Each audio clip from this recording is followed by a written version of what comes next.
I'm Steve Gilman, and this is Brand Story, where we help you build stronger, more sustainable brands by sharing insightful conversations with brand leaders, marketers, and professional storytellers.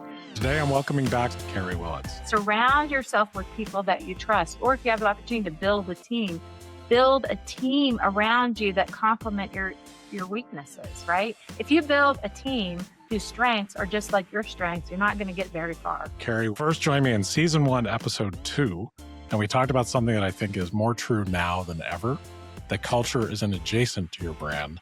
Your culture is your brand. Since then, Carrie's leadership path has only expanded. She went from leading a major region at WellSpan Health to helping guide system growth at WVU Medicine, including serving as president and CEO of WVU Medicine's Union Hospital, while simultaneously serving as executive vice president, system integration and business development, and now serving as chief administrative officer for WVU Medicine. Hi, Carrie. Welcome back to Brand Story. Thank you so much for having me, Steve. This is my favorite podcast, so I'm super honored to be a repeat guest. And congratulations on your 6th season. Thank you. This is huge. Yeah, it is. It's grown a lot, and I really appreciate you. You and the Scott Whithouse, who I had as my 100th guest. He was guest number 1, and you were guest number 2. So it's really fun to come back and revisit with guests that are on before. I've done it a few times, and it's always makes for great episodes. Well, I'm excited to have this conversation, and I'm hoping that you'll ask me what my favorite episodes have been, because I'm prepared to. Oh, okay, great. I'd love to hear that. I'm so glad you're a fan. That means a lot to me. Like when I hear when I've had guests and they're like, oh, I listen and I know this episode and that episode, it just makes my day. Like it makes it so worth it. So let me ask you a little bit about, you were on season 1, episode 2, which is now kind of a classic for our podcast. And when you look back, what did you believe then about culture and leadership that you might believe in even more strongly now? Well, the title of that episode was Culture is Your Brand. Yeah.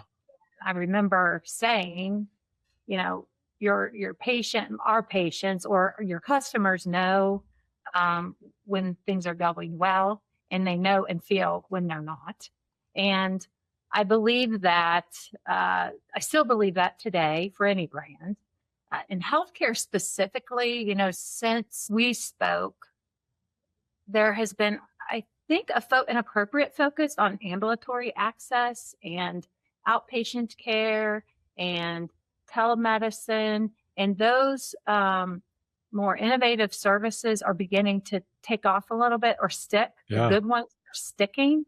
And so I think even more so, those of us in traditional kind of brick and mortar hospitals that are just essential to have, we must assure that we have good, healthy cultures that are just permeate throughout the entire health system. Yeah, and it's quite a challenge. So since your leadership scope has really widened dramatically since you were on episode 2, from leading a region at HealthSpan and now helping lead a whole system at a really busy time, what do you think has changed? What has the biggest difference been for you?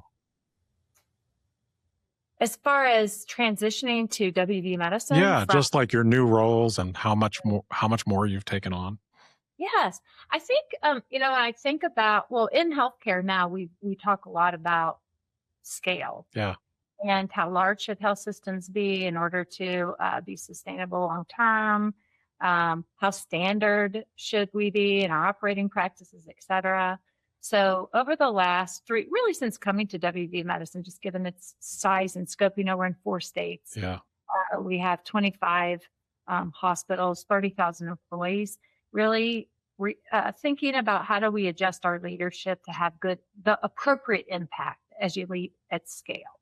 And what I've figured out, one, as you advance in your career and your scope broadens, and as a health system grows and its scale broadens, yeah. I think it's very important that we align strategy, operating models, and people together so that we can kind of shape and align, but we maintain enough flexibility so that we can have local relationship or, be be able to meet our patients where they are, because it's a personal relationship and each community has unique needs. Yeah. So, WV Medicine, we're very proud that our model, our operating model provides a lot of local autonomy for local decision making, yet we're tied together by a common purpose. We're very purpose driven. As I mentioned in my last podcast, just healthcare in general is very purpose driven. Yeah. I really admire that about WVU and also about how you operate as a leader is that, healthcare, as systems get bigger, sometimes they just try to standardize experience.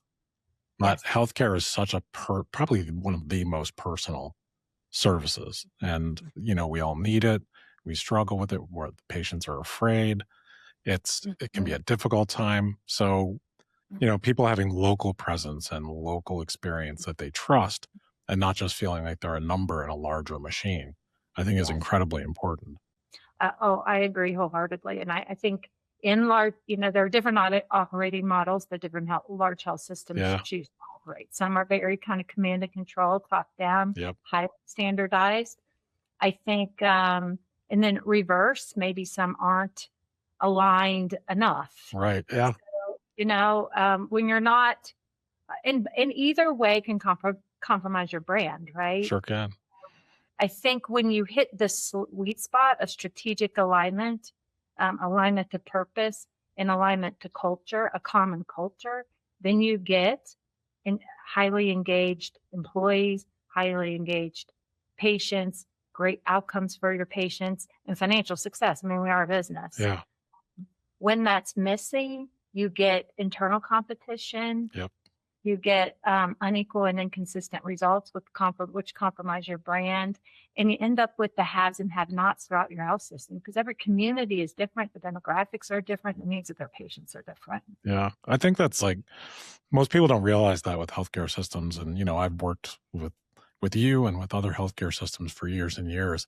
Mm-hmm. And it can be very different from one system to another. And one of the things I love about the way that you all align strategy but still honor local presence and local connection is that if a system could have empathy for its customer, I feel like that's what the strength of the WVU culture is, because it becomes so command and control that a patient is a patient, whether you're a patient over here way on the fringe of the system or you're a patient in the core for one of their main big flagship hospitals, you're just the same patient to them. And that's that sort of more authoritative top-down model that I've experienced. And I've worked with systems like that.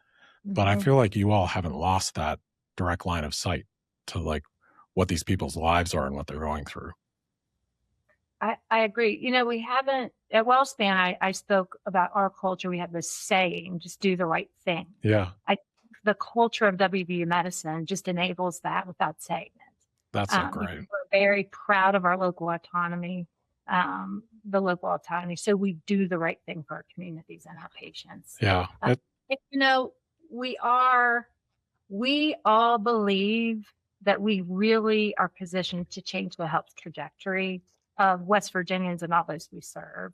And we have a very, compromised population as far as, any kind of health statistic that you read about that challenges a population. We have all of them. And so we're very proud of the fact that we've come together we've created this system with this common aligned purpose. And we believe we can change the health trajectory of West Virginians. Yeah. It's such a noble, cause that I think it attracts really talented, committed people. And that's what I found working with WVU is that it's just different than other systems. I always think of it as, being really good at integration and really good at strategy, but still having a heart.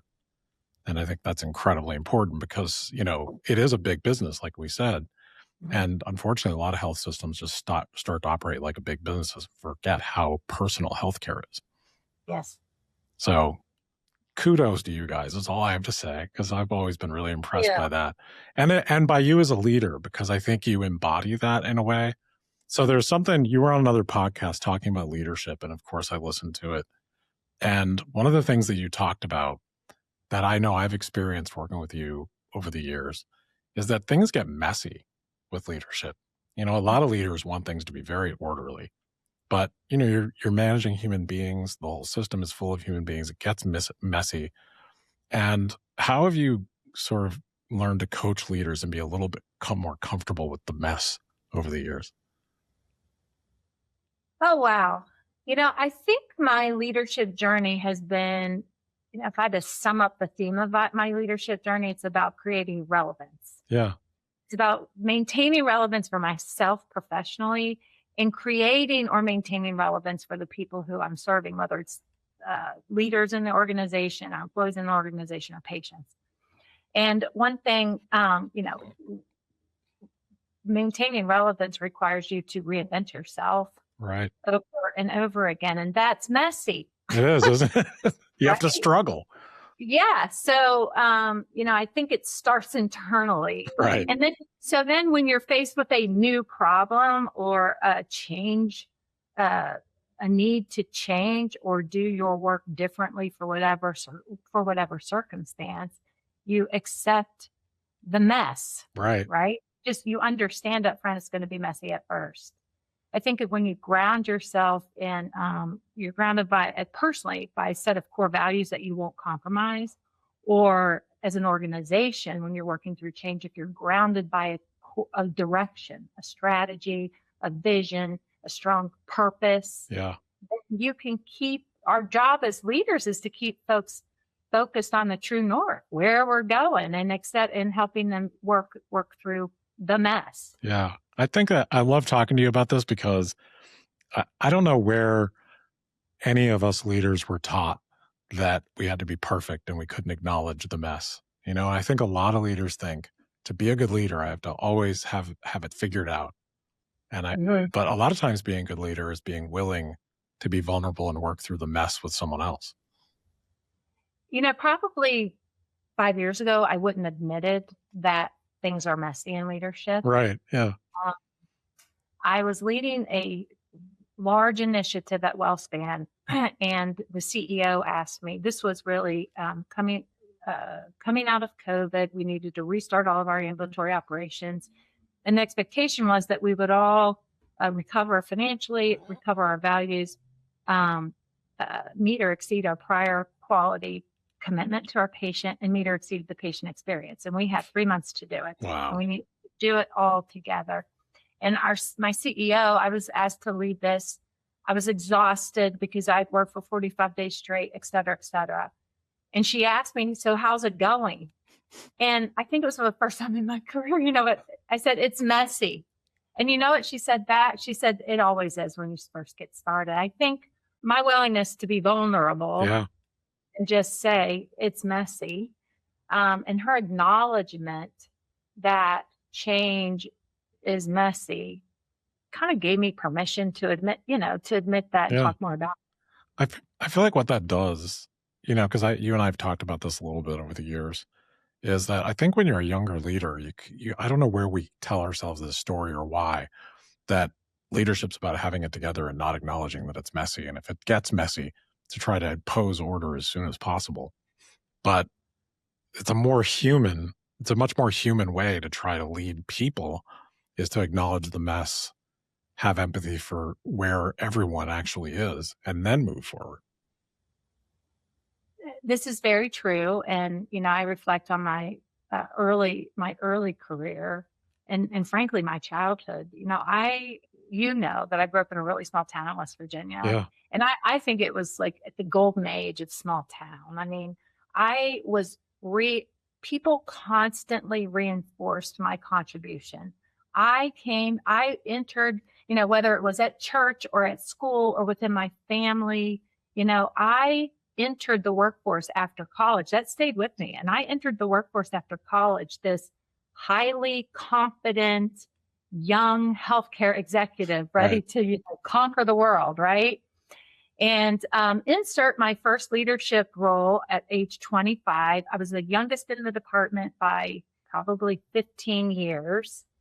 I found myself leading a group of physicians and other leaders who had been at it a lot longer than I had. Right. And they let me know that. Sure they did. And so my early lesson was not to be messy.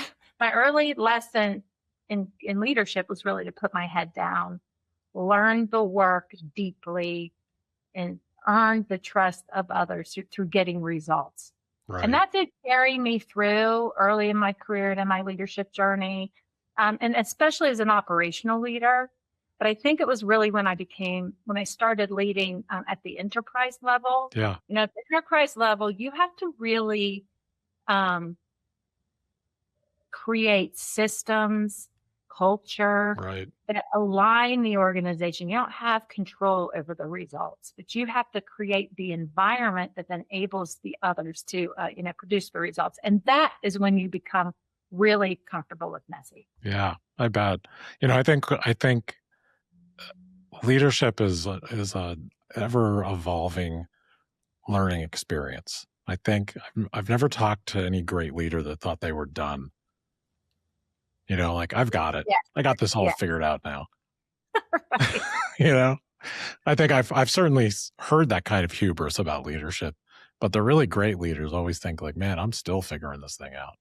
So what do you think if you looked back at, young Carrie in her first real leadership position, what advice would you give her right now? The advice would be ready to prove yourself again and again. Right. And again. Yeah. Whether it's when you start whether you transition to a new organization, you don't have relationships or community or credibility. They read your resume when you're interviewing, and then they forget all about what you've already done and the perspective you bring. Yeah. So whether it's entering, being promoted into a new role, whether it's especially if you've been put in a position where a role has been created for you, but no one has been in that role before. Right.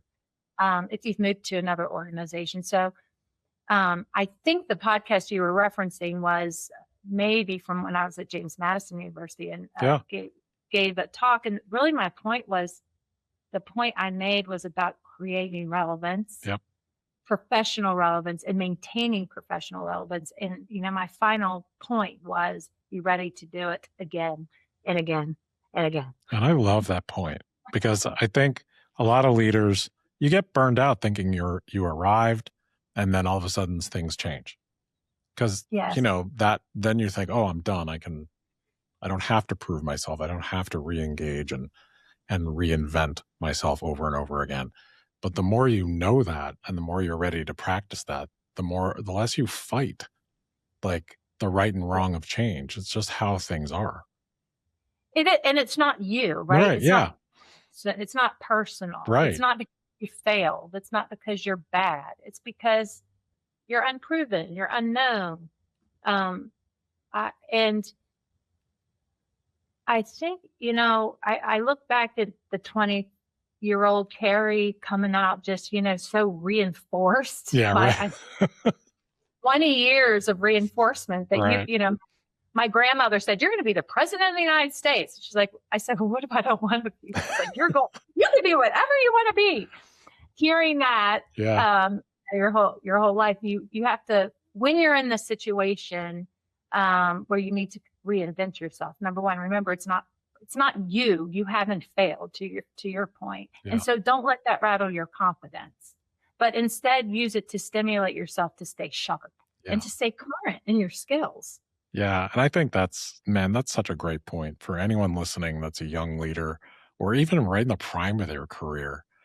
Having a really consistent sense of curiosity and a little bit of adventure as a leader. You have to be willing to get in there and open the hood and get under it and reinvent yourself, because the world isn't going to stop just because you feel like you arrived at a certain place. This is true. Especially, in this world. Yeah. AI and new healthcare is highly regulated. There are new rules and regulations that come out all the time. There are new financial pressures. There are new, our patients are more savvy than ever from my perspective. Yet we have some of the most challenging access issues that I think we've ever had. We had some of the sickest patients that we've ever had. And so, constantly being aware of the environment. I think learning from other industries and what they've done and how they solve problems, and then kind of trying to predict. The the analogy I use with my teams often is, skate to where the puck's going. Right. Yeah. It's kind of It's a cliche, good but one. it's true. You get caught in the day-to-day mess, Yeah. and we need to pull up and look out and make sure that we're focusing on the right things, we're aligned with our strategy and our purpose, and that the decisions we're making today are sound based on, they'll be sound and solid for the future also. Yeah. I think it's very easy to just start seeing the branches that are hitting you in the face instead of looking a little deeper. And that as a leader, that's crucial. I mean, I spend my time in brand and marketing. There isn't an industry that changes more. And well, maybe healthcare does, sure. But they're both up there and so as far as pace of change. So Yes. if you don't get to a point in your career where you're just embracing it and actually kind of loving that there's all this new cool stuff to learn and fresh challenges, then Mhm. I think you can become your own worst enemy. Yes. You discourage yourself and think it's you, not the world. Mm-hmm. So let me ask you a question. What's something, just talking about leadership and the path you've been on, because I've known you for many years, so I've seen different phases of your leadership and gotten to work with you at different times. What's something you used to be hard on yourself about that you've learned to hold a little bit more gently now? I would say two things. One is I'm not being too nice, Right. worrying. I used to worry. I am a very authentic person. I'm also very direct. I have to make sure that I care deeply about the people I work with, that I work for, and the patients that we serve. And I am more bold because I'm more confident in what I know. And when I believe something is wrong or right, I'm not afraid Yeah. to be misinterpreted. Like, this is the right thing to do. Do it. Right. So I would say that I'm less calculated, I think, or Yeah. worry less about hurting somebody's feelings. Because I think to the prior conversation, having relevance, it has to be a safe place. I think I have enough mileage and I've seen enough situations in healthcare, especially professionally. Yeah. I know I have a good lens to know when it's okay to speak up and say this isn't okay or we have to change direction. And also, Just because of past experiences. yeah, and also it's a little bit of like earned bravery and confidence, You know what I mean? Like if you've been in situations where you got to call it or you got to say something, you tend to know that, okay, everyone's going to get through this and I need to say this because that's my responsibility or I know it's right. And I think that's something you learn over time is that you can have a moment of discomfort for a good reason and get through it and everything will turn out okay. And I think when you're younger in leadership, it's kind of terrifying. Yes, I agree. And I would say the second thing that I definitely do that I didn't in the past, and it's kind of this badge of bravery, is one, I listen a lot more. I talk less. I try to talk less, listen more. I try to read body language and people that I know have an idea, but maybe they're afraid to speak up. I really try to pull that out of them and give them the opportunity to share their ideas, to not be spoken over because maybe they're, for whatever reason. Right. And then give them feedback and encourage them, and validate when I've called on them. I think that's important. Something I was really proud of at Uniontown Hospital, our engagement when I came there was very low, and the team in general was deflated. They had a challenging patient population. They had challenging financials.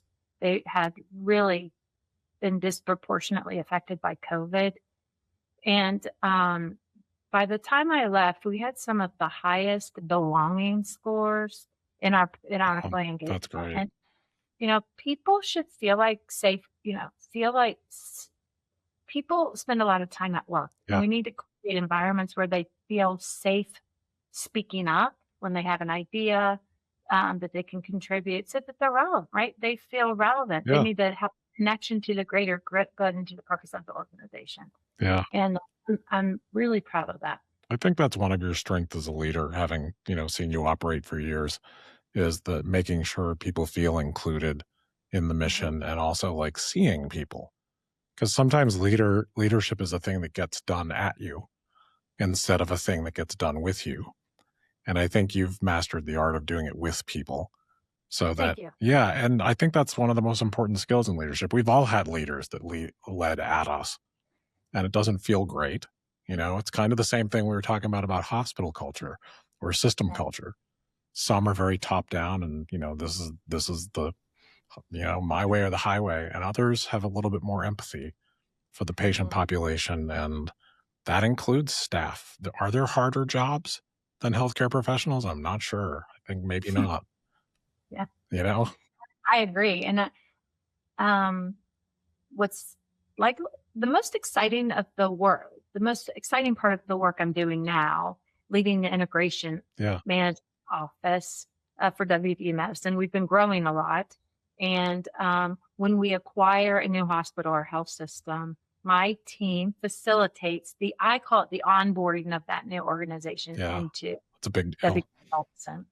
And my goal, really our purpose, and I tell our new partners this up front. One is our goal is for both parties to see value in the relationship early, soon in the relationship. That's great. We want to set goals and priorities, and I want to understand what their priorities are so that we can focus on those, because we're going to be doing a lot of things to them. Right. Yeah. I just call it out up front. You are going to feel that we're doing things. Our goal is to minimize that feeling. We want to do things with you, or at least have a relationship with you and be effective communicators so that you understand why we're doing these. Yeah.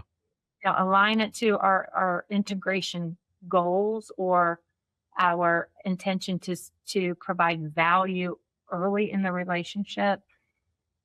But what we've started doing under my leadership is sitting down with that team early on and understanding what are their top 5 priorities, Oh, I love and that. really making sure that we address those while we are addressing all of our integration needs. Yeah. Well, having been on the business end of integration efforts that were maybe a little less, mindful, let's say, than that. Maybe. What? I think maybe I was with you. Yeah, I think you may have been too. That was like I've been on the business end of those type of integrations where you're like, oh, this is just getting done to me. I got nothing to say here besides sit and take it. Okay. So I really appreciate that you bring that empathy and that, it's life is too short to be a professional and not be kind. You can be kind and see people and be a professional. It's okay. Yes, you can. Yes, I you can. wish more people knew that.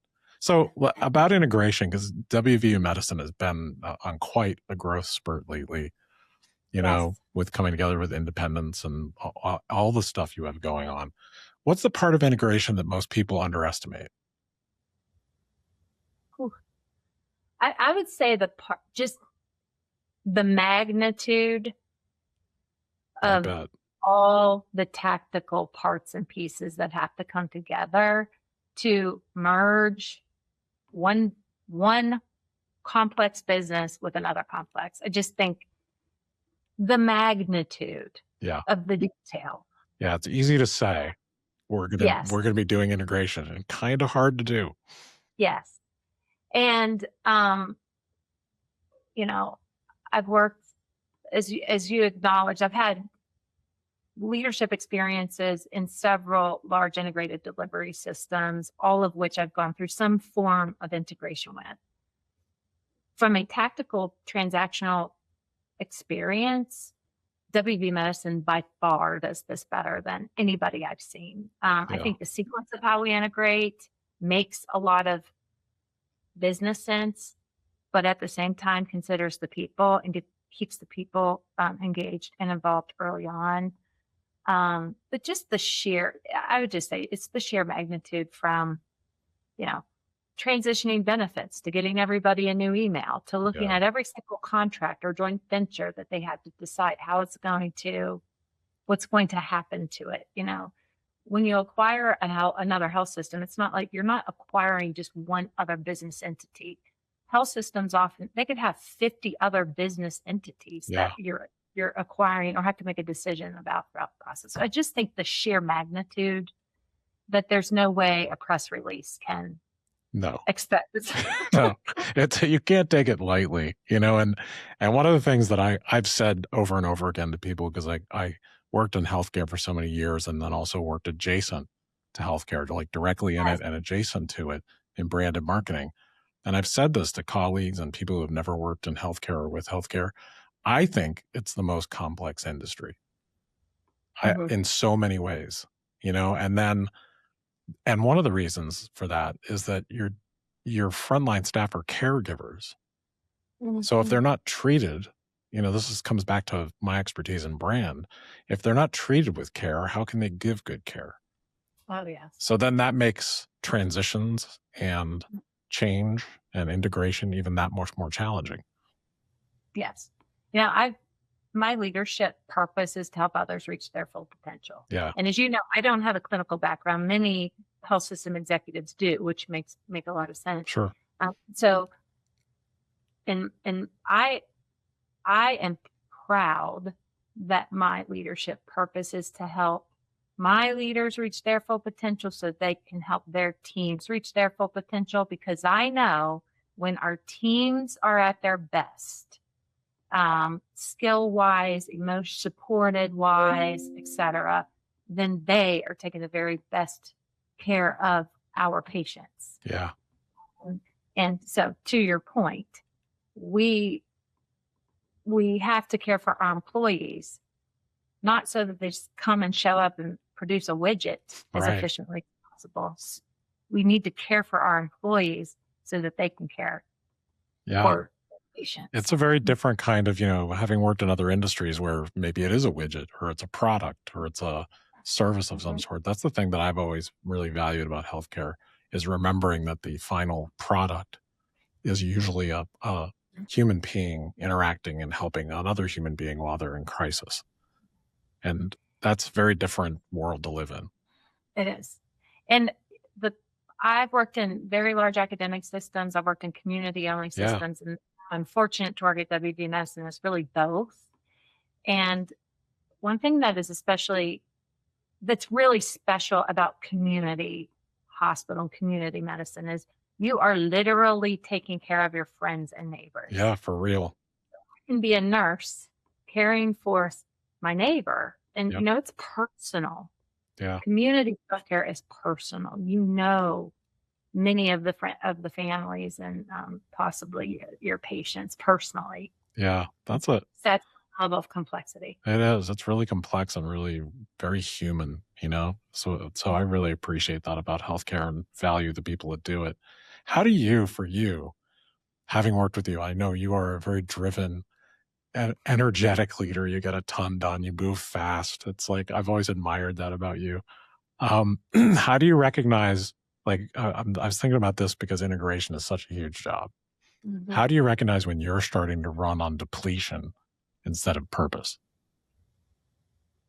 Did you use? Oh, that's easy. Is it? Personally? Yeah, personally, yeah. I get crispy. Do you? Do you get a little sharp around the edges? Oh, crispy. Yeah. So one of my superpowers is I'm extremely self-aware. That's great. And so I can self-regulate pretty well because I'm very self-aware. Good. And so I'm not afraid, and I'm also not afraid to apologize. That's good. I know when I am need sunshine. I know when I need sleep. I know when I need space and time. Have you gotten better at taking it for yourself? I'm better. I'm better now. I think a lot of leaders, whatever industry you're in, leaders especially earlier in your career, I think you find validation by being busy. Yeah, right. Busy, busy, busy. It's like a badge of honor. I have, for whatever reason, in healthcare, been in situations I'm good at turnaround situations. And but when you're given the opportunity, I do see it as an opportunity to go into an organization and lead a turnaround. It's, it's fast paced, it's busy, and in some ways it's crisis management, but you have to not make it that. Right. So I have recently realized I'm out of crisis management mode, but I had to decompress from that. It made me very uncomfortable for a while, having space and time on my calendar to think. Right. I had to deprogram myself from that. Yeah, I think that's fascinating because your roles have changed, and the role you're in now is a little less present crisis all the time, I'm sure, than, being running a hospital front line like that. It's hard for leaders to get away from that. It's almost like that constant crisis can become a drug for some people where you just you don't feel like you're succeeding unless you're in a constant crisis. Yes. Yeah. So good for you, because I bet that's a better place where you can actually think. Yes, it is. And I think probably all leaders could relate to that. There are seasons in your leadership path where sometimes you are just in crisis management or turnaround. And then there are other times when you have space and time to think and be more strategic, which might even create the need to kind of dive deeper into situations. Yeah, it kind of comes in waves, doesn't it? It does. So what helps you, like, when leadership pressure really starts and it might be starting? I've always found that a lot of pressure, like in that moment that you're in that crisis management, that kind of pressure starts to crowd out clarity. And it's hard to like get the moment to get some clarity because you're in the middle of like a storm. What do you do to kind of return to yourself and try to get a little clarity? First of all, I tell myself and my team, if it is, pull up. Just by saying that, just pull up and look out. It's I'm very visual. Yeah. And so seeing myself pull up out of the day-to-day chaos, look out to see where we need to be, and then decide. To me, that is a way that I reset. That's great. Mm-hmm. I mean, that's a really great visual metaphor for how to do it, because I think a lot of times leaders forget that that's so necessary. And before we know it, we're just in the whirlwind after whirlwind after whirlwind. Yes. Another key question I ask is, what problem are we trying to solve? Yeah. Sometimes we forget. Yeah, we do, don't we? Like we start with one problem, it turns into another. What's this success look like? What's our true north? How will we know when we arrive? Right. What's our true north? And then what is the risk? Like, what's the worst thing that can happen if this doesn't work? That is a great question. What is the problem that we're trying to solve? How will we know that we've solved it? Like, what is the true north? What is it? What's our purpose here? Right. And then, what if we really screw this up? Like, what is the worst thing that could happen in this situation? And that just gives context. Yeah. Context and a good amount of clarity. It does. It gives context. Yes, yeah. You're right. Clarity. I do the same thing where I always like to look at, in a situation, what's the goal? What's the best thing that can happen? What's our desired future state? But also, a lot of times people don't look at this like, what's the worst thing that could happen? Right. So that I know at least. Yes. And I think that's a really great way to look at situations, because you kind of get the parameters of where you're operating and you're able to move forward. So it's interesting. You started to talk a little bit. My last leadership question was, you started to talk a little bit about what success looks like in situations like that. Now that you've traveled from where you were very early in your career to this moment now, what does success look like and feel like to you now? It's definitely a feeling. Yeah. Success to me now is a feeling. One thing I know, as I said, I'm very self-reflective. One thing I know about myself is that two things need to be, personally, I need two things. One, I need to be learning something new. And I need to feel like I'm contributing substantial value to the situation I'm in. And so to me, that's success. because that's fulfilling. That's fulfilling to me. Right. The table stakes for me are at my core and foundation. I'm very purpose driven. I have a lot of integrity. I'm not afraid to make the right decision, even if it's the unpopular decision. Like all of those things, are tools in my toolbox. Those are sort of foundational. Right. Now where I am in my career, what matters most is, do I feel like I'm contributing substantially? Yeah. And am I learning something new? Because I'm curious and I love it. That's stimulating. Yeah. I mean, that is, having worked with you, that is one of the things I think about you right away, is how curious you are and how you really like to learn new things and dig into them. I think that's a really admirable quality. And I love that answer, by the way. Like, I think I really do, honestly, because so many people, their definition of success is external, or it's something that can change depending on the how things happen to go, by how things fall, or it's monetary, or it's title based, or it's this or that. And I think that sort of intrinsic motivation that you talked about is how you feel you're contributing. I just think that's the mark of a really great leader, because you're going to show up differently. You do.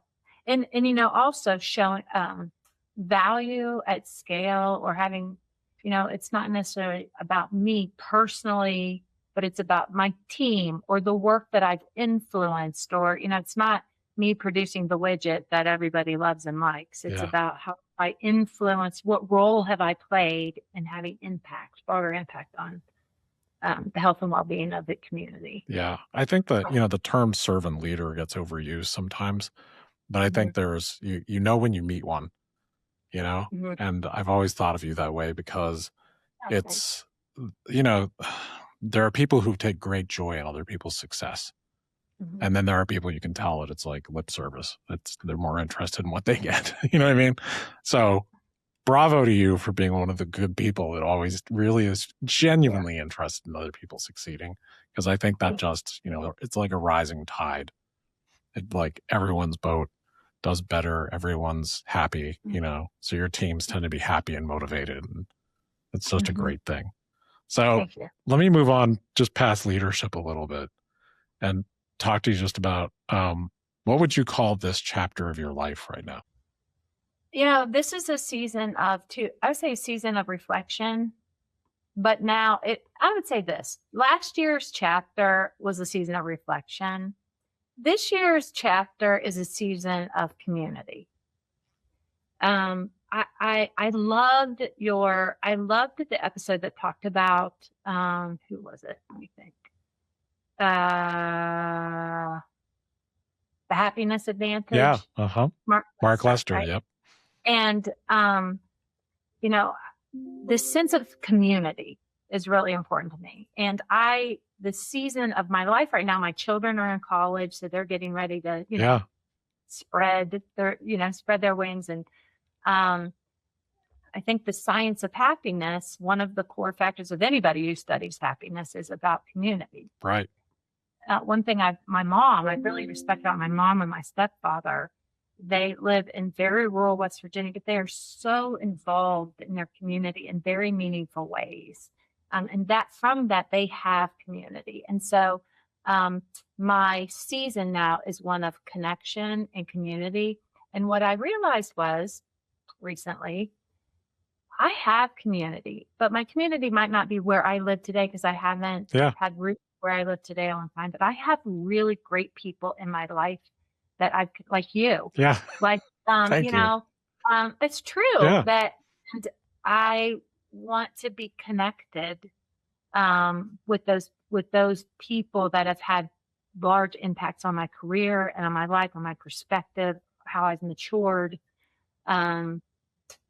So that's the season I'm in. I'll call it the season of connection and community. I love that. When we come back and do, like, when you're on episode 203 or whatever it's going to be. About that. Yeah, that we'll check in on what it is then. But I absolutely love that answer. And I love that you mentioned Mark Lester and the happiness advantage, because that's one of my favorite conversations I've had. And it's so interesting, because a little, like, I don't know, selfish secret is that this podcast, you asked why I had you back. This podcast for me is about connecting with people who who to me embody what I care about. You know, like this isn't a promotional podcast. This is a podcast that I think the reason the audience really likes it and that we've grown so much is that we're just having really human conversations with really cool, fascinating people, you know? I love it. And that's, there's not enough of that. The world moves too fast. Everything's a soundbite. Right. It's nice to get a minute to actually talk to people who, for me, fire me up and get me excited about things. Yes. You know? Me too. That's why I love listening to it. You have such a variety. Your audience is your guests. You have such a variety of guests. Thank you. Now, yes, and I learned something. Every one of the episodes I've listened to make me smile, and I learned something. So, see, that's important to me. I want to learn something new. Yeah, thank you. It is like a little community. And thank you for saying that. You told me to ask you about the podcast, so I am now. But which is weird because I never talk about anything but the guests because I'm always so fascinated. But the thing for me is I started this in the pandemic because I really missed having these kind of conversations one-on-one. And I love one-on-one conversations. That's like just my sweet spot. I really enjoy it. And getting to know people and ask them conversations. Really deeper questions and getting them to think, and it makes me think. And the variety of guests is on purpose because when I think of brand, from the largest definition that I can think of, is that it's every touch point in every human being. And there are so many facets of it in all these different businesses and industries. So, it gets oversimplified over and over again. But there are so many different people who touch brand and make brand a reality or make it great or poor or work or not, that's one of the things I wanted to explore was all these different people that were coming at it from these different directions. By listening, and you've done well. And by listening to your brand, I have learned to apply to understand my brand. You've guided me. You've helped me guide kind of direction in how I lead. And then also many of your episodes have helped with personal reflection, like the happiness advantage. Yeah. The devil emails at midnight. Yeah. Mita. That was a great reality check to say, oh my gosh, do I do those things? Good. And, I'm glad to hear that. I didn't really think about anyone. Has anyone ever done that to me? Right. It was great self-reflection to say, okay, of these traits, which one are mine? Yeah. What am I? So that was a super fun episode. Yeah, I love Mita. That was her third time on the podcast. She was great. She is such a fascinating person, and both of her books are amazing. And like one of the things I really respected about the Devil Emails at Midnight is the fact that she immediately identified who she was in the archetypes of bad bosses. She's like, this is the one I was. I loved it. Well, that made me reflect. Like, oh yeah, like we all have these. We all have bad habits. It's nice to call them out. I think so many people would have written that book, but not included themselves. And I respected that so much. Like, I can't tell you how much I appreciate you listening in and being enthusiastic. It's definitely a labor of love for the podcast for me and everybody here that works on it. We're just all fired up about it. We're so happy that it's caught on and people enjoy it. Well done. Thank you.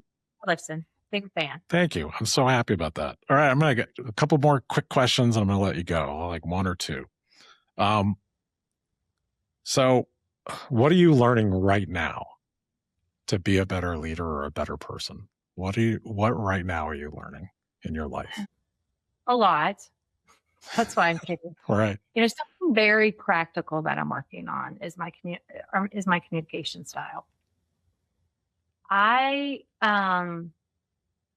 want effective enterprise executives are very crisp communicators. Yeah. Concise communicators. I'm an explainer. And, it's all in my head swirling around and it comes out of my mouth. And so what I'm working on very intentionally is how to present an idea in a crisp and a concise way to other executives. Love it. Yeah, so it's a very practical, and it's taking discipline. You know, I'm reading, I've read the Charisma Myth, Yeah. which about various types of charisma and how you practice being charismatic. And Mhm. I'm naturally charismatic in some situations, and I'm naturally very uncharismatic in other situations. Right. Like most of us. Um, I'm working, I'm actually working with an executive coach on that Oh, because that's it's cool. really important to me Yeah. now at this phase of my career that I am able to convey a point in a way that resonates with key decision makers or, you know, enterprise wide. So that's what I'm working on. Well, I love that because like my whole life has been about trying to communicate, effectively and directly and having things stick, and I always think like I said stick because I always think of the book Made to Stick by Dan and Chip Yeah. Heath. Because, if you getting someone to understand, because when you think about talking to an audience or persuading a group of people to use a certain service or a certain hospital, you have to be able to know what language to choose and why. And you have to communicate with clarity. And you can't have it be about you. It has to be about them. So Great. yeah, so I really respect that you're working on that. I think that's just something we can all work on all the time. Because I always catch myself like, wow, that was unclear. Good job. Do you know what I mean? Like I'll go like do something. I'm like, wow, that was a hot mess, Steve. Well, way to go. How long you been doing this? So, all right. Well, final question. I'll let you go because I know you have a whole ton of things always to do. And I'm going to end the same way we did our first episode because I love coming back to this with guests. So if you could give any advice to your younger self where you are today, right now, what would it be?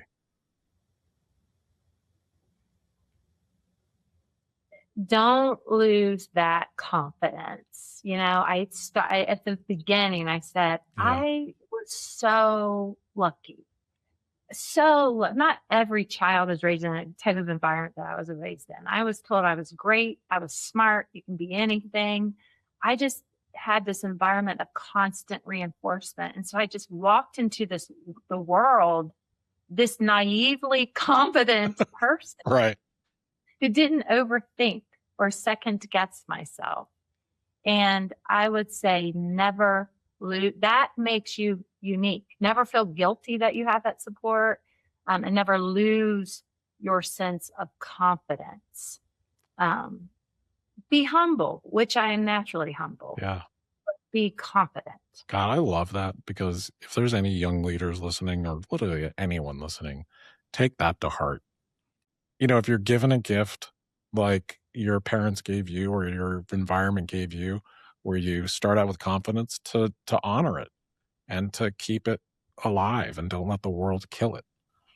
Because I think too many of us lose it. Absolutely. And I tell people that I mentor or individuals who ask me for advice, if you have a strength, to your point, lean into it. Yeah. Don't obsess. Early in my career, when I started being, whenever you get 360s and things like that, it gives you insights into what your strengths and your weaknesses are.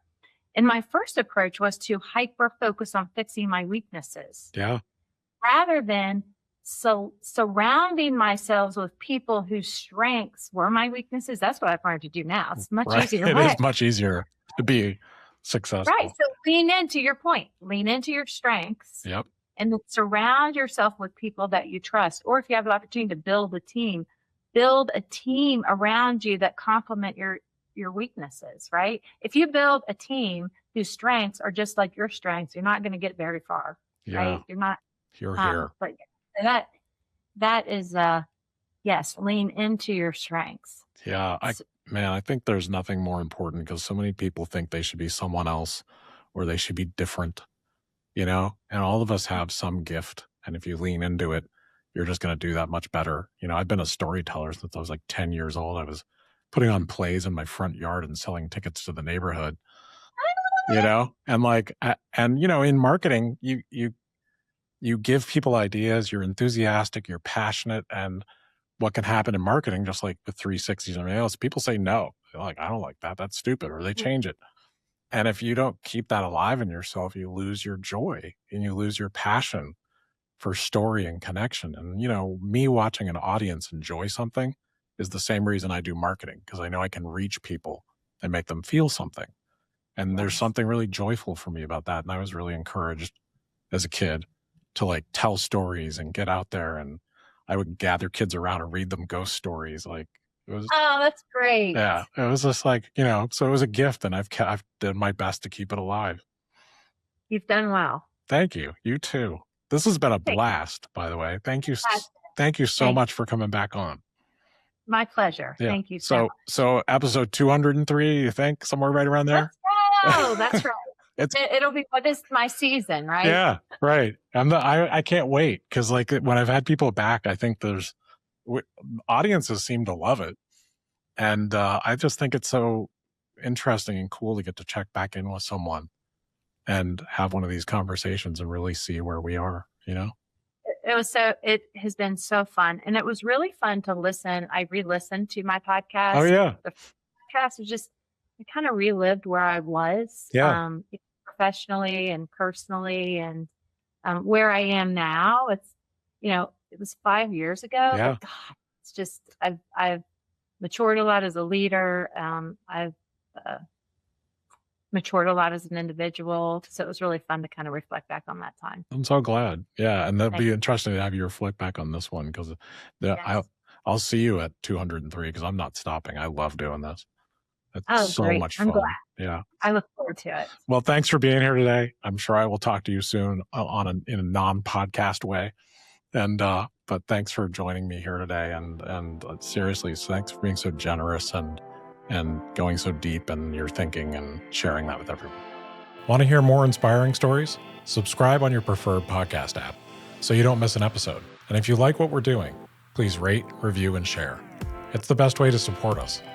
Thank you for listening to Brand Story.